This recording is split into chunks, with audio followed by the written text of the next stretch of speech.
지난주에는 붙잡아야 할 사순절 신앙, 그리고 지난주일에는 믿음을 살리는 십자가의 비밀, 무엇을 위해서 이 설교를 했느냐, 우리의 삶을 어떻게 살아야 될 것이냐, 부활절 신앙입니다. 사순절 신앙입니다. 그리고 예수님이 우리를 위해서 십자가에서 무엇을 행했느냐, 어떻게 모진 고통을 당해야만 했느냐, 그 사실을 우리에게 전달해 줬어요. 십자가의 비밀이 없으면은 부활 신앙이 분명해지지를 않아요. 예수님이 십자가에서 무슨 문제를 해결하기 위해서 못이 박혔고, 그 모진 못이 박혀 있는 상태에서 옷은 다 벗겨지고 수치를 당해야만 했느냐, 그리고 왜 휘장은 찢어졌고, 왜 캄캄하게 3시간 동안 어둠에 덮였고, 그리고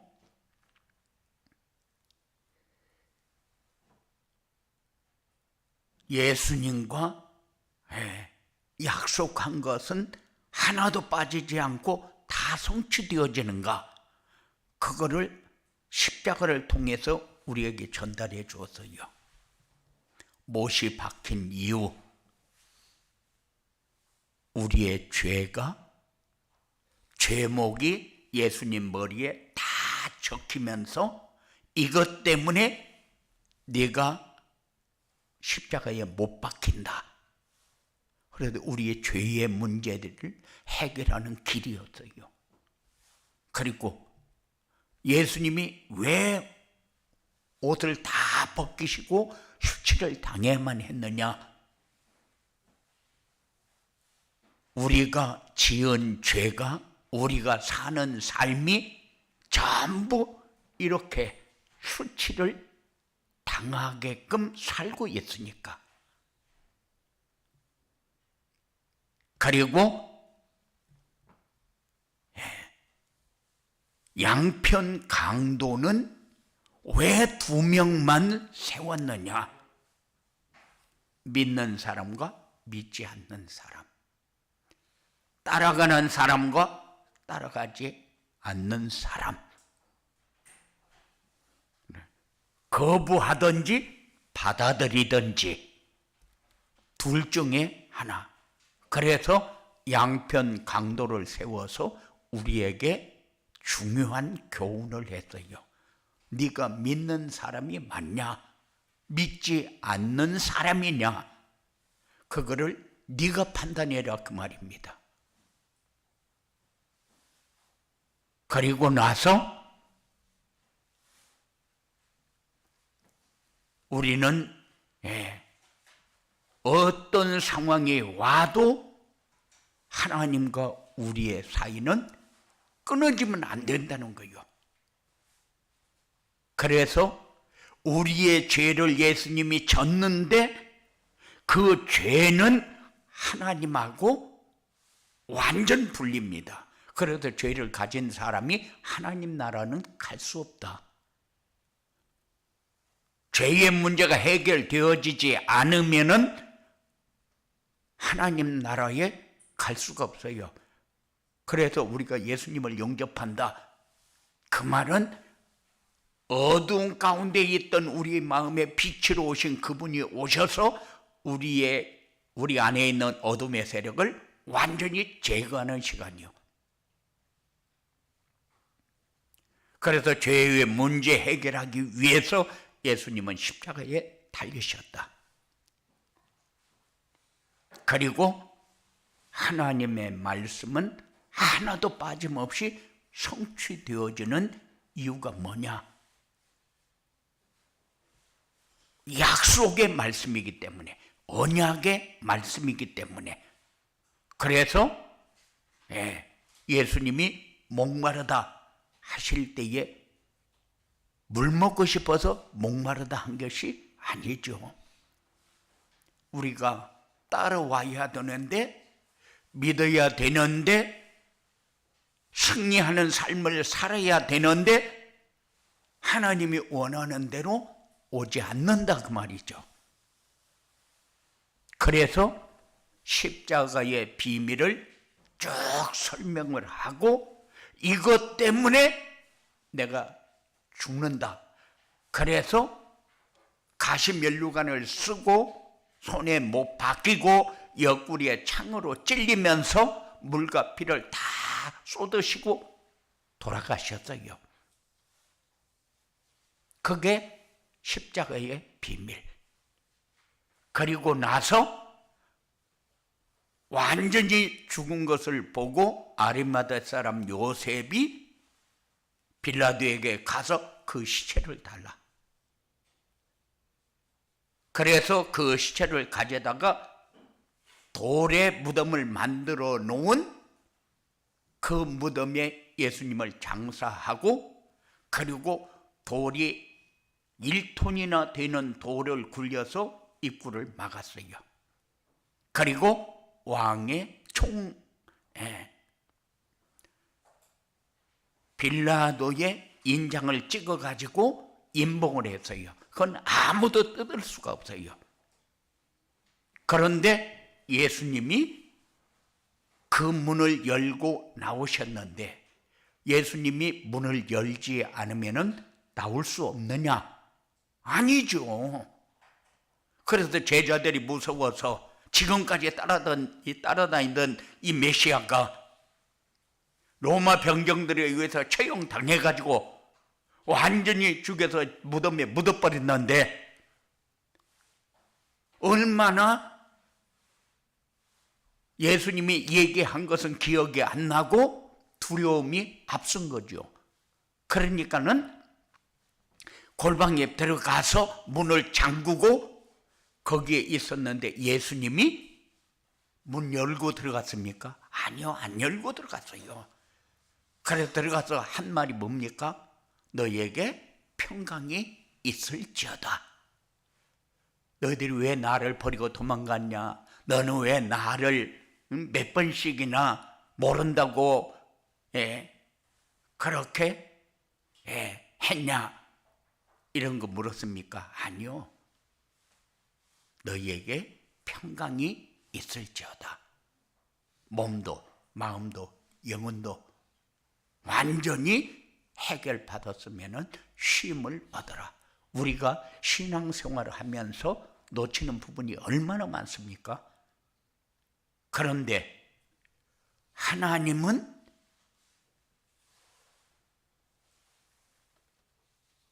한 번도 우리가 너 이렇게 했지 그 말 한마디도 안 하고, 하나님은 항상 우리를 사랑하는 것 말고는 하는 게 없어요. 그게 우리가 가져야 할 믿음. 우리는 해마다 부활절이 들어오면은 주님 부활하셨습니다 하고 외칩니다.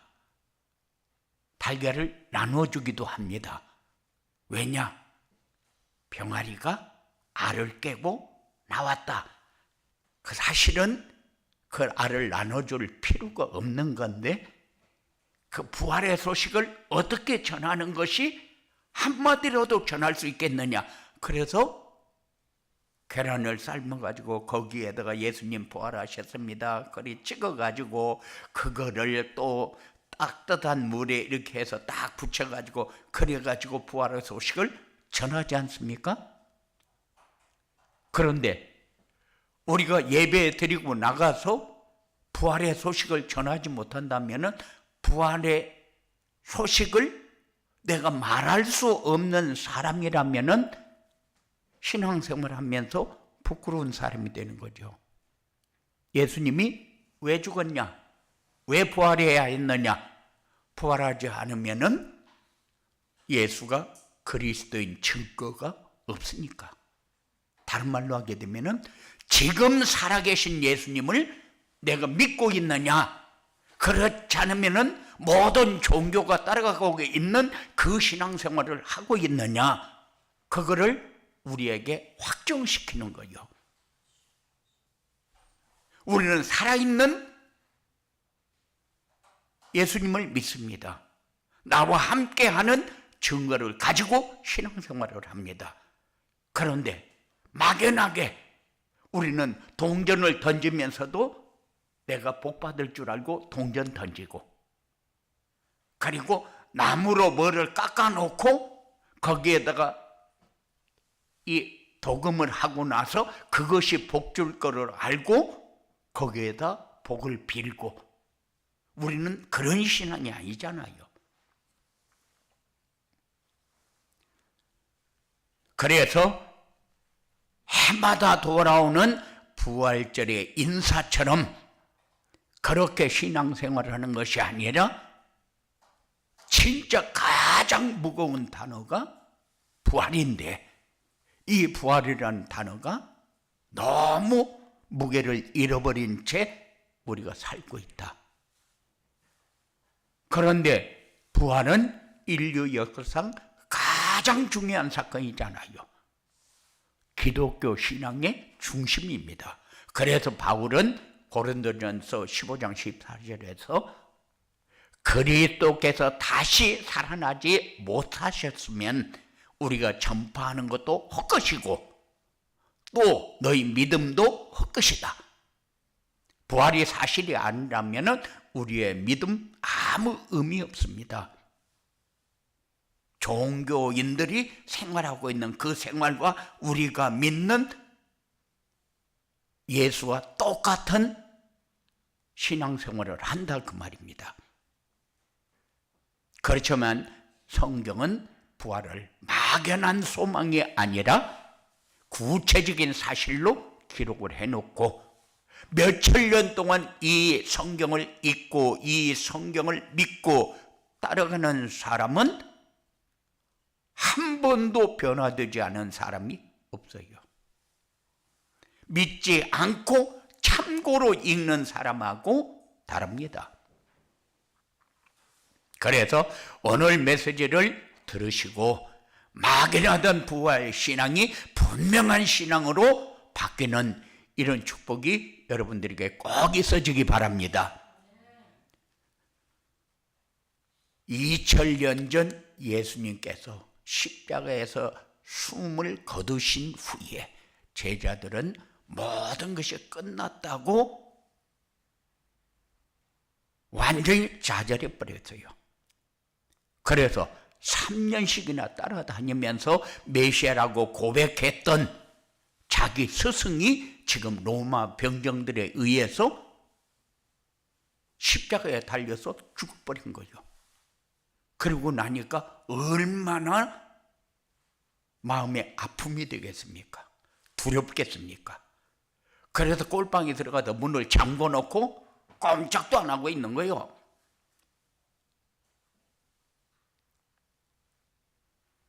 그런데 그들에게 중요한 소식이 전달됩니다. 왜냐?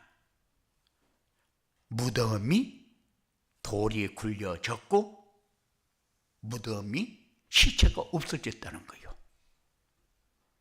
그러니까는 대제사장이나 이 바리새인이나 사두개인 장로 이런 사람들은 어떻게든지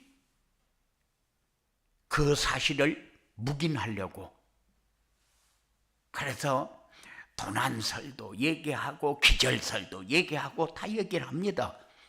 그런데 그것이 결국 자기들이 죽였다는 증거를 얘기하고 있는 거잖아요.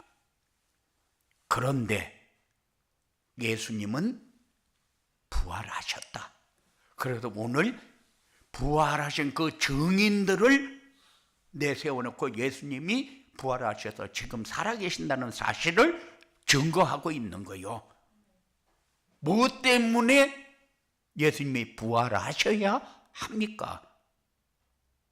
네 죄의 문제, 네가 지금까지 살아오면서 다 만들어 놓은 거, 하나님 만나지 못하고 하나님 관계가 다 무너져 버린 거, 그거 다 회복시키는 길이기 때문에. 그래, 네가 가지고 있는 그 문제, 우리는 우리가 해결하려고 얼마나 물부림을 칩니까? 그런데 하나님은 그 문제, 예수님이 직접 찾아오셔서 네 문제 이렇게 해결한다, 해결받아라. 그게 예수님이 지금 살아계신 증거 아니요? 우리가 기도 왜 합니까? 죽어 있는 예수에게 우리가 무슨 기도를 할 필요가 있습니까?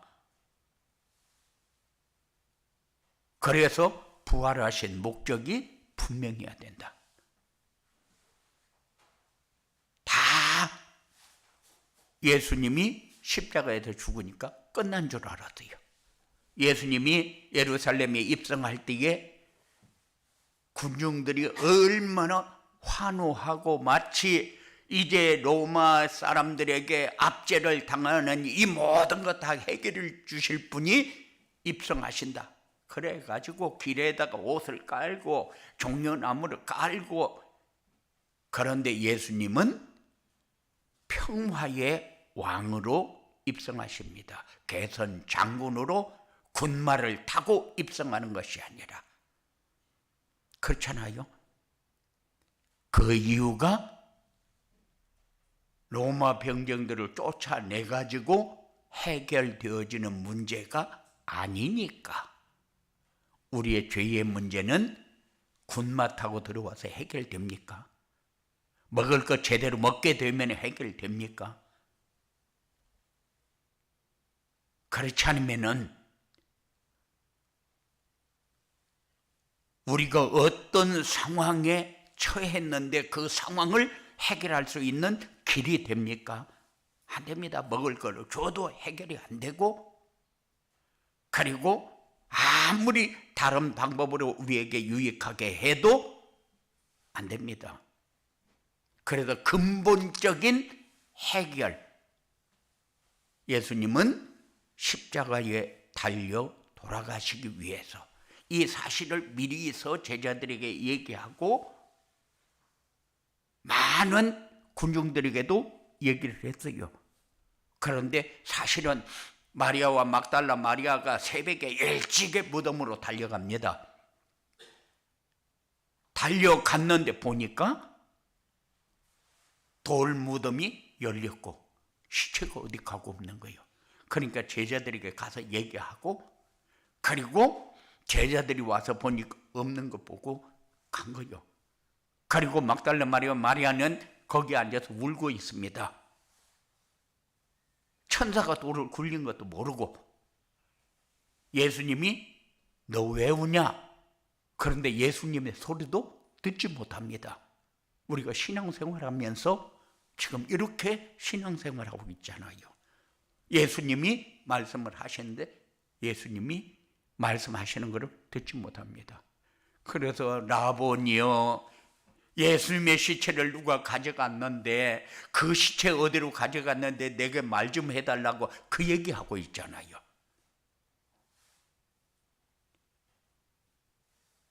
그런데 그들이 무덤에서 예수님이 살아나신 것을 증거하는 증인이 되어버렸어요. 그들이 새벽에 가서 불신앙을 가지고 가기는 했는데, 그렇잖아요. 예수님이 부활하신다고 했으니까 부활했을 것이다 하는 믿음을 가져야 되는데 그 믿음은 어디 가고 예수님의 시체를 누가 가져갔냐고 울고 있잖아요. 그런데도 예수님이 살아나셨다는 증인이 되어버렸어요. 얼마나 멋있습니까? 그리고 우리는 삶 속에서 항상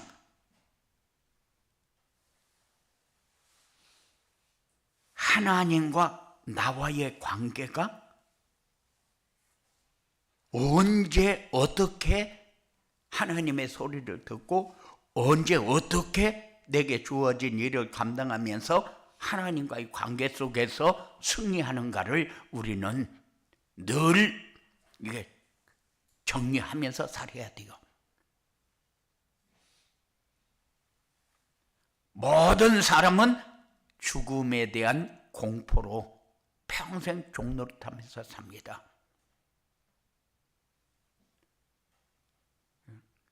제자들도 두려우니까 문을 닫아놓고 안에 모여서 뭐 했다는 것은 안 나와요. 그런데 모든 성도들의 삶이 부활의 증인이 되어야 된다. 왜냐? 우리가 신앙생활을 하면서 내가 잘하고 있는 것 같은데 어떤 상황이 오고 어려움이 오면은 신앙이 돌아가 버려요. 우리는 그렇게 신앙생활을 하면은 부활신앙을 모르는 겁니다. 어떤 문제가 오면은 하나님 분명히 찾아오셔서 나에게 말씀하고 있는데 내가 왜 말씀을 듣지 못할까? 이렇게 신앙생활을 해야 될 거 아니에요? 하나님은 이 문제를 주어놓고 하나님이 원하시는 것은 뭡니까? 하고 하나님 만나는 시간이 돼야 될 거 아니에요? 부활하셔서 지금 살아계시면은 나하고 아무 관계없는 예수님을 지금 믿는 겁니까? 예수님은 분명히 문제 있을 적에 찾아오셔서 우리에게 말씀하고 계시는데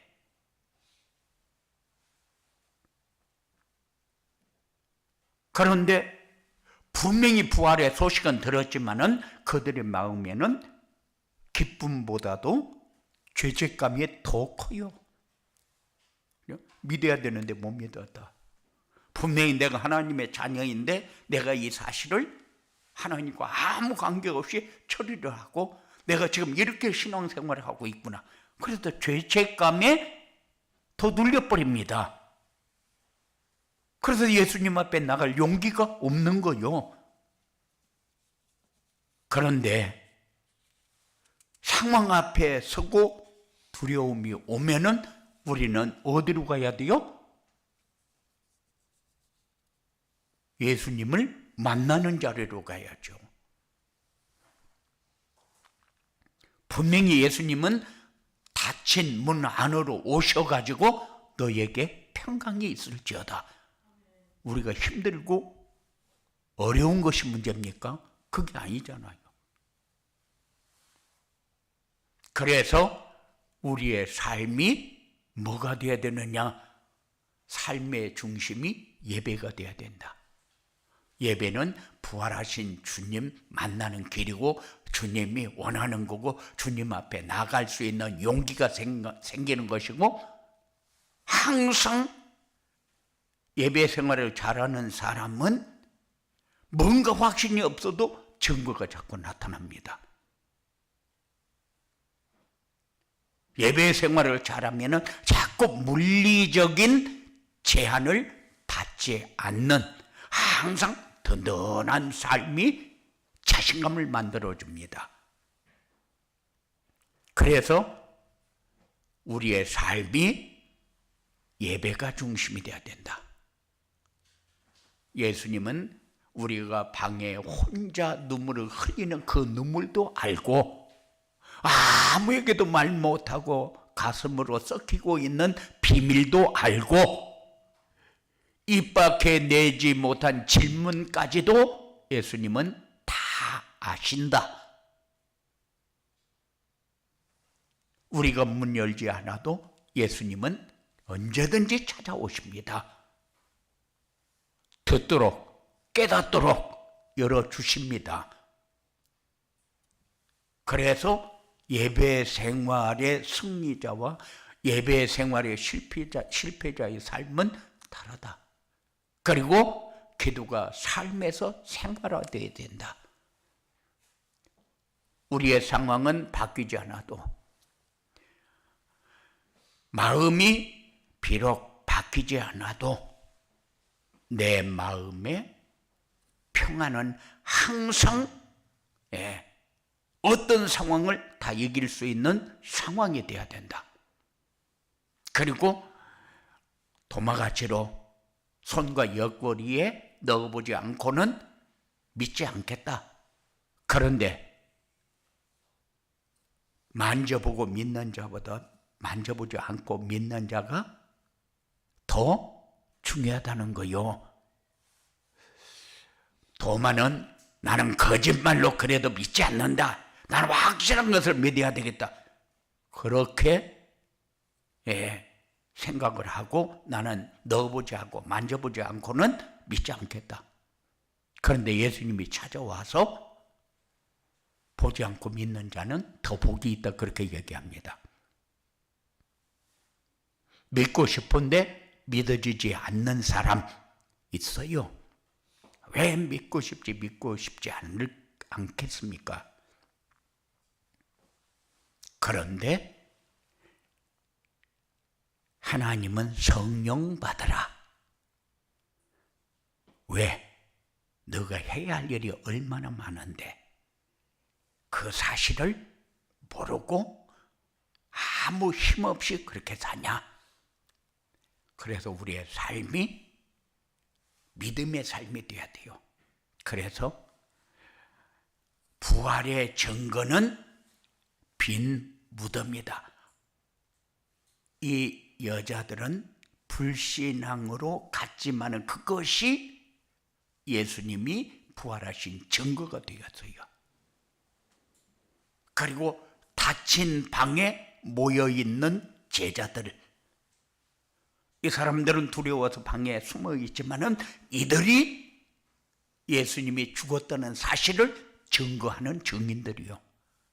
그런데 무덤이 열리고 예수님이 나왔다는 소식을 듣고 그때부터 부활의 소식을 전하는데 이 무식한 사람들이 대제사장, 서기관, 바리새인들, 이 똑똑하고 잘난 사람들에게 부활의 소식을 전합니다.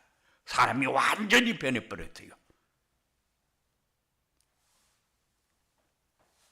이게 증인의 삶. 그리고 어떤 면으로 보면은 도마가 불신한 것 같은데 그 불신한 것 같은 그것이 예수님이 부활하신 증인이 됐어요. 그리고 빈 무덤도 중요하고 500명의 증인도 중요합니다. 그런데 가장 설득력 있는 증거는 우리가 변하는 거예요. 은혜 받으면은 사람 달라집니다. 은혜 받으면 말하는 것도 보는 것도 달라집니다. 세상을 보면서 내가 이렇게 기쁘게 사는구나 하는 것을 깨닫게 됩니다. 예수님을 버리고 도망갔던 이 겁쟁이들, 무식한 사람들, 그런데 그 사람들만 담대하고 그 사람들만 부활의 신앙을 가졌습니까? 우리도 부활 신앙 가지고 살아야 돼요. 내가 힘들고 어렵습니다. 힘들고 어려운 것이 뭐 어때서요?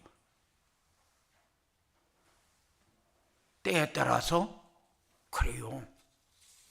우리는 중요한 사람을 잃고 나면은 이제 너무 가슴이 아프고 서운하고, 그런데 오늘 말씀을 통해서 부활은 믿어도 되고 안 믿어도 되고 이런 선택이 아니요. 기독교의 신앙 전부가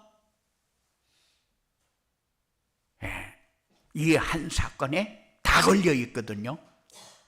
혹시 사랑하는 사람을 그리워한다, 이 말씀이 여러분들에게 팍 가슴에 와야 돼요. 다시 만날 수 있다는 소망. 그렇지 않습니까? 우리는 그냥 다 끝나버리는 게 아니잖아요. 그런데 그것이 내게 소망이 되어지지 않으면은 상처가 돼버려요.